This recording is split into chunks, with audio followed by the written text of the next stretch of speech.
Gapilit ya. Sa una lang to yan. Hey, hey. Pimirgi pa ni mong. Dastas pa. Hello, hello.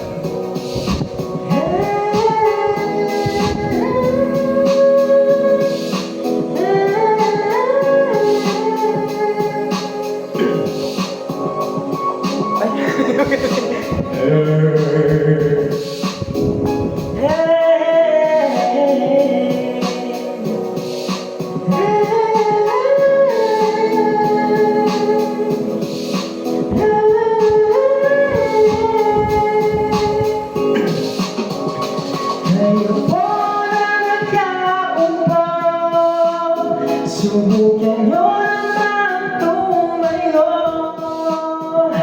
at baka matanaw ninyo ang tunay na kalagayan ko. Tao po, nandun po ba kayo sa loob na malaking bahay at malawak na bakuran, mataas na pader, pinapaligiran at nakapilang mga mamahaling sasakyan, mga bantay na laging hulong na mulong, wala namang basa pero marami ang nakabalo. Lumakas pa ng lamang, walang butang sa buong mga plato kutsara na hindi kilala ang tulong. Anak kanina siputin ang gakas na nasa kapot at kahit hindi Pasko sa labas na ay mayamo. Asa lang siguro malina sa bahay na ganyan. Tagpuan tao na may-ari ng isang upuan, kapag may pagkakatao'y pinag-aagawan. Di naman hindi niya pinagkakawalan, makikita ko lamang siya at pisisigawan. Subukan nyo naman tumayo at baka matanaw ninyo ang tunay na kalagayan ko. Mawalang galang ako sa taong nakaupo. Alam nyo bang pagtakal ng bigas namin ay tiguno?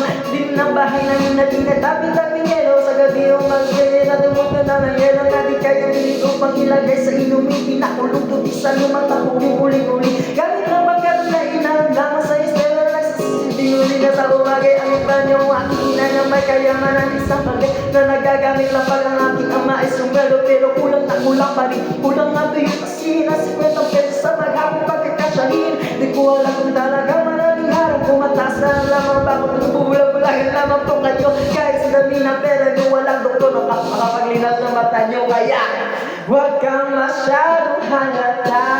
Bato-bato sa langit, ang matama ay huwag magaling. Bato-bato sa langit, ang matamaan ay huwag masyadong halata. Huwag kang masyadong halata.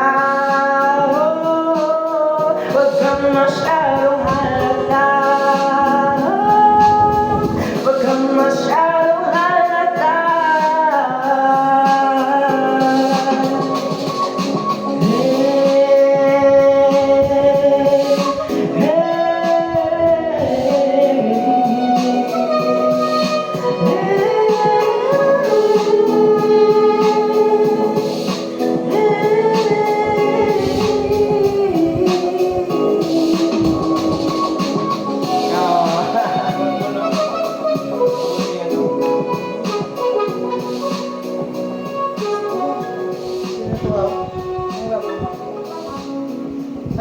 Ay, sabihin eh? Ay, shit. Wait. Ano nga naman? Sige ka. Wapo man. Ay, sabihin mo na guro mong kanta. Basta ako, pa pala. Nakakautos ang stress.